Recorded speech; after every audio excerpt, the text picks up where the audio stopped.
গৌরব তিওয়ারি ভারতের সবথেকে পরিচিত প্যারানর্মাল ইনভেস্টিগেটর। সাধারণভাবে তার কাজ ছিল হন্টেড হাউসগুলো থেকে অশরীরী বা আত্মার উপস্থিতি ইনভেস্টিগেট করা। তিনি ভয়কে মাপতেন EMF meter, infrared camera, audio recorder দিয়ে।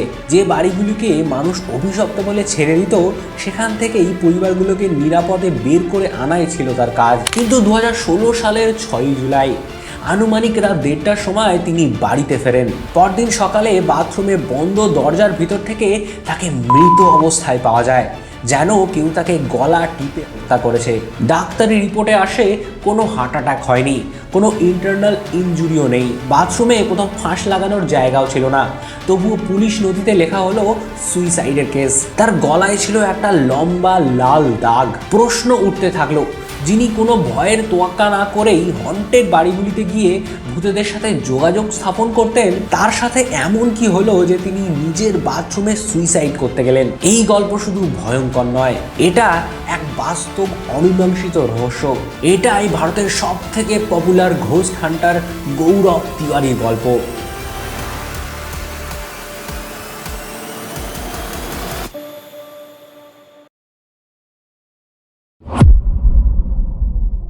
গৌরব তিওয়ারির জন্ম 1986 সালে একেবারে এক সাধারণ পরিবারে। ইঞ্জিনিয়ারিং পড়ার সময় থেকেই তিনি স্বপ্ন দেখেন পাইলট হওয়ার। উড়োজাহাজ, রানওয়ে, ককপিট, এটাই ছিল তার ভবিষ্যৎ। সেই স্বপ্ন ধরেই তিনি পাড়ি দেন আমেরিকায় এভিয়েশন স্টাডির জন্য। কিন্তু ঠিক এই সময় তার জীবনে ঢুকে পড়ে এক অদ্ভুত ছায়া। আমেরিকায় যে অ্যাপার্টমেন্টে তিনি থাকতেন, সেখানে প্রথমে সবকিছু স্বাভাবিক থাকলেও কয়েক রাত পর গৌরব তিওয়ারি অনুভব করতে থাকলেন ধীরে ধীরে যেন ঘরের পরিবেশ বদলে যাচ্ছে। এক রাতে হঠাৎ ঘরের ফ্যান নিজে থেকেই জোরে ঘুরতে শুরু করে। সুইচ বন্ধ করলেও ফ্যান থামে না।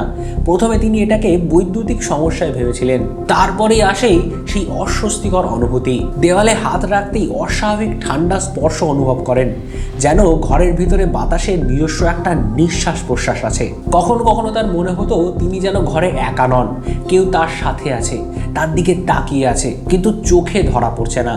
যখন তিনি এই ব্যাপারে প্রতিবেশীদের সাথে কথা বললেন, তারা মুখ চাওয়াচাই করে শেষ পর্যন্ত ফিসফিসিয়ে গৌরবকে জানালেন এই বাড়িতে নাকি একটা ছোট মেয়ের আত্মা থাকে। তারা গৌরবকে সাবধানে থাকার পরামর্শ দেন। গৌরব কিন্তু ভয় পাননি, তিনি আরো কৌতূহলী হয়ে পড়েন। সত্যি কি আত্মা, অশরীরী, প্যারানর্মাল এলিমেন্টসগুলো এক্সিস্ট করে? সেই রাতগুলোতেই ধীরে ধীরে বদলাতে থাকে তার ভিতরের মানুষটা। পাইলট হওয়ার স্বপ্ন তার একেবারে ভেঙে না গেলেও ভিতরে ভিতরে তৈরি হয় আর একটা অন্য নতুন নেশা, অজানাকে জানার নেশা। ভয় নয়, বরং কৌতূহল। অন্ধবিশ্বাস নয়, প্রমাণের খোঁজ। এই অদেখা শক্তির রহস্য কি? বিজ্ঞান দিয়ে কি এর ব্যাখ্যা সম্ভব? সেই জিজ্ঞাসায় তাকে টেনে নিয়ে গেল অন্য পথে। ধীরে ধীরে ইউনিফর্ম ছেড়ে তিনি হাতে তুলে নিলেন IMF meter, infrared camera, digital voice recorder. Gaurav শুধু ভূত হন্ট করতে যেতেন না, তিনি ঘটনাগুলোকে বৈজ্ঞানিকভাবে নথিভুক্ত করতেন। হঠাৎ তাপমাত্রা কমে যাওয়া, কোল্ড স্পট, অদ্ভুত শব্দ, অপ্রাকৃতিক আলো, এইসব পরিবর্তনকে তিনি শুধু অনুভবই করতেন না, মেশিনের মাধ্যমে সেগুলো রেকর্ডও করতেন, যাতে তার একটা প্রমাণ্য নথি তিনি সাজিয়ে তুলতে পারেন। আমেরিকায় থাকাকালীন তিনি আমেরিকান প্যারানর্মাল সোসাইটির সাথে নিয়মিত যোগাযোগ রাখতেন। তারা গৌরবকে শুধু গল্পই শোনাতো না, তাকে প্রশিক্ষণও দিত, তদন্তের পদ্ধতি শেখাতো এবং কিভাবে প্রমাণ সংগ্রহ করতে হয় সেটা তাকে শেখাতো। কিভাবে ঘটনাস্থলে ঢোকার আগে পরিবেশের বেসলাইন রেকর্ড রাখতে হয়, কিভাবে ইকুইপমেন্ট সেট আপ করতে হয়, কিভাবে অডিওতে থাকা ইভিপি অর্থাৎ ইলেকট্রনিক ভয়েস ফেনোমেনা আলাদা করে যাচাই করতে হয়, এসব টেকনিক তিনি সেখান থেকে শিখেছিলেন। অনেক সময় তারা তাকে বলতো ভয়কে ভয় হিসেবে না দেখে তাকে ডেটা হিসেবে দেখতে। এই ফিলোসফিটাই পরে গৌরবের কাজের ভিত্তি হয়ে দাঁড়ায়। এইসব লার্নিং এক্সপিরিয়েন্স গৌরবকে একটা নতুন দৃষ্টিভঙ্গি দিল। ফলে তিনি দেশে ফিরে আসার পর অশরীরী ঘটনার অনুসন্ধানকে আরও সিস্টেমেটিকভাবে পরিচালনা করতে শুরু করলেন। বিদেশি গবেষকদের সাথে তথ্য আদান প্রদান ও নিজের অভিজ্ঞতা শেয়ার করা তার নিত্যদিনের কাজ হয়ে পড়ল। এইভাবেই গৌরব তিওয়ারি হয়ে উঠলেন দেশের অন্যতম পরিচিত প্যারানর্মাল ইনভেস্টিগেটর, যার কাজ শুধু ভয়ের গল্প নয়, বরং গবেষণা, প্রমাণ ও অদ্ভুত সত্যের সন্ধান। ধীরে ধীরে গৌরব অনুভব করতে থাকলেন এই প্যারানর্মাল জগৎটা এতই বড়, এতই বিস্তৃত যে তিনি একা হাতে সবটা সামলাতে পারবেন না। তাই 2009 সালে তিনি প্রতিষ্ঠা করলেন ইন্ডিয়ান প্যারানর্মাল সোসাইটি বা IPS, যে দলটি শুধু ভূত হন্টের জন্য নয় বরং বিজ্ঞান ও প্রযুক্তি দিয়ে অদ্ভুত ঘটনাগুলোর রেকর্ড করার জন্য কাজ করত। তারা বিশ্বাস করত ভূত প্রেতের গল্পগুলো শুধু ভয় দেখানোর জন্য নয়, কিছু ক্ষেত্রে বাস্তব এবং সেগুলিকে বৈজ্ঞানিক পদ্ধতি দিয়ে বিশ্লেষণ করা সম্ভব। তাই তারা কাজ শুরু করলো একটা পদ্ধতিগত রুটিনে।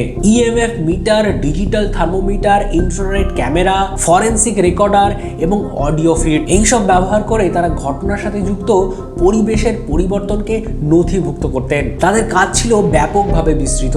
ভারতের বিভিন্ন প্রান্তে যেখানে প্যারানর্মাল অ্যাক্টিভিটির কথা শোনা গেছে সেখানে পৌঁছে গিয়ে তদন্ত করাই ছিল তাদের কাজ। 6000-এরও বেশি কেসে তারা তদন্ত করেছে, যা একদিকে ছিল বিস্ময়কর, অন্যদিকে ছিল বেশ বিপজ্জনক। এই কেসগুলির মধ্যে অন্যতম ছিল উত্তর ভারতের এক পুরনো পারিবারিক বাড়ির ঘটনা। দিনের বেলা বাড়িটি স্বাভাবিক, কিন্তু রাত নামলেই ঘরের ভিতরে হঠাৎ দরজা বন্ধ হয়ে যেত, আয়না ফেটে যেত, আর পরিবারের এক সদস্য প্রায় প্রতিদিন রাতেই স্বপ্নে দেখতেন এক বৃদ্ধ মানুষ জানলার পাশে দাঁড়িয়ে কাঁদছে। গৌরব সেখানে পৌঁছে প্রথম রাতেই অস্বাভাবিক কিছু লক্ষ্য করলেন। একটি নির্দিষ্ট ঘরে ঢুকলেই তাপমাত্রা অস্বাভাবিকভাবে কমে যাচ্ছিল, EMF মিটার স্থির থাকছিল না, কিন্তু সবচেয়ে গুরুত্বপূর্ণ ছিল অডিও রেকর্ডিংয়ে ধরা পড়া একটানা দীর্ঘশ্বাসের শব্দ। কোনো কথা নয়, শুধু কষ্টের শব্দ। গৌরব বিশ্বাস করতেন যদি সত্যি আত্মা থেকে থাকে তাহলে তিনি ভয় দেখাতে নয়, কিছু বলতে চান। তিনি বাড়ির ইতিহাসের খোঁজ শুরু করেন। জানা যায় বহু বছর আগে ওই বাড়ির এক বৃদ্ধ সম্পত্তির ঝামেলায় একা পড়ে মারা যান। মৃত্যুর সময় কেউ তার পাশে ছিল না। শেষ জীবনে তিনি অপমান আর অবহেলা ছাড়া কিছুই পাননি। গৌরব সিদ্ধান্তে আসেন এটা কোনো আক্রমণাত্মক আত্মা নয়, বরং আটকে থাকা কষ্ট। তিনি কোনো নাটকীয় এক্সরসিজম করেননি। পরিবারকে বলেন এক রাতে সবাই মিলে ঘরটা পরিষ্কার করতে, আলো জ্বালাতে, আর সেই বৃদ্ধ মানুষটির নাম ধরে বলতে যে আপনি একা নন, আমরা আপনার কথা জেনেছি, আপনি এখন যেতে পারেন। সেই রাতে গৌরব রেকর্ডিং চালু রাখেন। অডিওতে দীর্ঘশ্বাস ধীরে ধীরে কমে যায়, তাপমাত্রা স্বাভাবিক হয়ে আসে। পরদিন থেকে আর কোনো শব্দ শোনা যায় না সেই ঘর থেকে। কোনো স্বপ্ন নয়, কোনো ভয় নয়। গৌরব এই কেসটা বন্ধ করে দেন এই স্টেটমেন্ট দিয়ে, মুক্তি মানেই ভূত তাড়ানো নয়, মুক্তি মানে যে কষ্ট শুনতে কেউ আসেনি অবশেষে সেটা শোনা। এই কেসের পর গৌরব আরও দৃঢ়ভাবে বিশ্বাস করেছিলেন সব আত্মা ভয়ঙ্কর নয়, কিছু আত্মা শুধু শান্তি চায়। এটা ছাড়াও আরও একটা গুরুত্বপূর্ণ কেসের কথা বলা যাক, মুম্বাইয়ের মুকেশ মিলসের কেস, যেটা দিনের বেলা পরিত্যক্ত আর রাতের বেলা চরম ভয়ঙ্কর। বহু বছর ধরে শোনা যাচ্ছিল এখানে কেউ রাতের বেলা ঘুরে বেড়ায়। IPS যখন সেখানে যায় রাত তখন বেজায় গভীর। ভিতরে ঢুকতেই দলটি লক্ষ্য করে চারপাশে একটা ভারী ভাব, বুকের উপরে চাপ পড়ার মতো অনুভূতি। হঠাৎ দূর থেকে ধাতব কিছু পড়ার শব্দ আসে। ক্যামেরা ঘোরানো হলেও ক্যামেরার লেন্সে কিছুই ধরা পড়ে না। গৌরব এই কেসে মিলের ইতিহাস খতিয়ে দেখেন।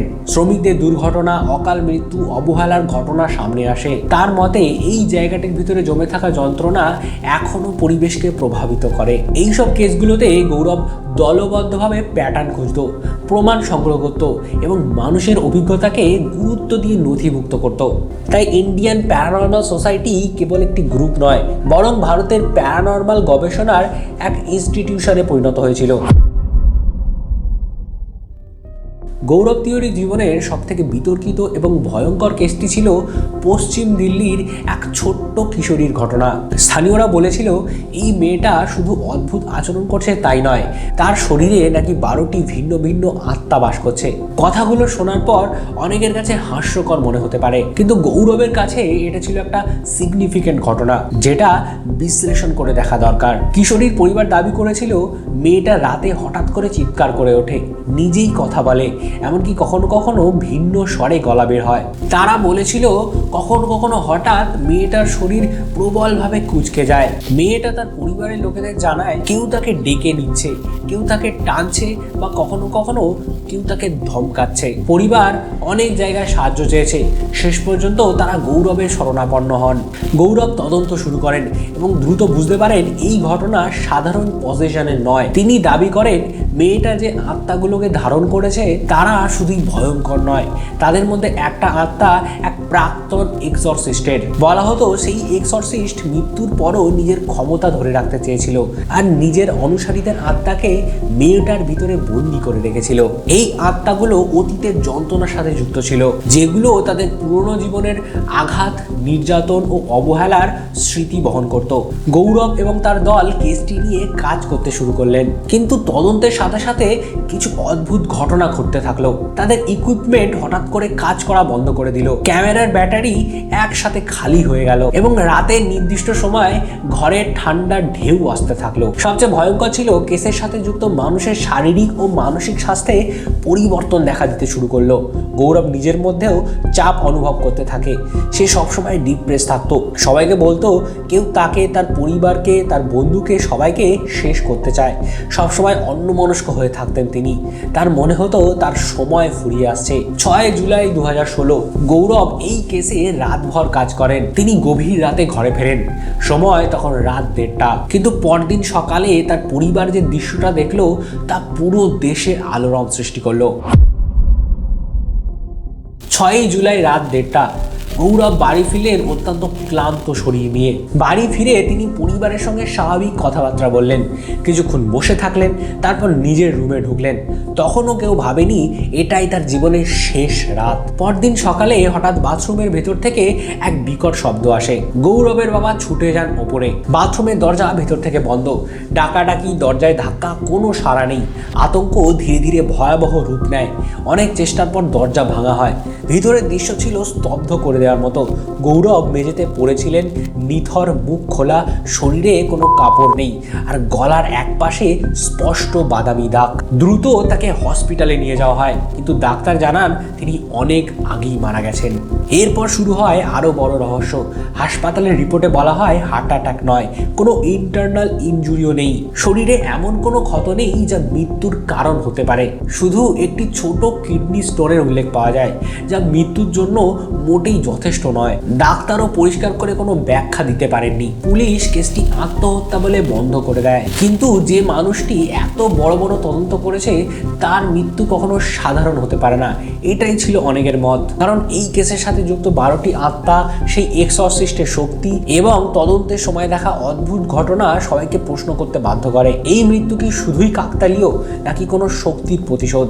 গৌরব তিওয়ারির মৃত্যুর পর একটা প্রশ্ন আজও ঘুরে বেড়ায়, এটা কি শুধুই একটা নিছক ব্যক্তিগত ট্র্যাজেডি নাকি এমন কিছু যেটার ব্যাখ্যা আজও আমরা খুঁজে পাইনি? প্যারানর্মাল গবেষকদের একাংশ বিশ্বাস করেন দীর্ঘ সময় ধরে ভয়ঙ্কর এবং নেগেটিভ পরিবেশে কাজ করলে মানুষের ওপরে তার প্রভাব পড়তে পারে। তাদের মতে গৌরবের শেষ কেসে যে ধরনের নেগেটিভ এনার্জির কথা বলা হয়েছিল তা মানসিক ও শারীরিকভাবে একজন মানুষকে ভেঙে দিতে সক্ষম। অনেকে মনে করে তিনি অজান্তেই এমন কোনো শক্তির সংস্পর্শে এসেছিলেন যা ধীরে ধীরে তাকে গ্রাস করেছিল। অন্যদিকে স্কেপটিক্যাল দৃষ্টিভঙ্গি একেবারেই আলাদা। তাদের মতে এই মৃত্যু আসলে চরম মানসিক চাপ, ঘুমের অভাব এবং দীর্ঘদিনের কাজের ক্লান্তির ফল। একজন মানুষ যিনি প্রতিদিন ভয়, আতঙ্ক আর অজানার মুখোমুখি হন, তার মানসিক ভারসাম্য নষ্ট হওয়াটাই স্বাভাবিক। তারা বলে এখানে কোনো অশরীরী ব্যাখ্যার প্রয়োজন নেই। সমস্যাটা হলো এই দুই তত্ত্বের কোনোটারই চূড়ান্ত প্রমাণ নেই। হাসপাতালের রিপোর্ট স্পষ্ট উত্তর দেয়নি, তদন্তেও অনেক ফাঁক থেকে গেছিল।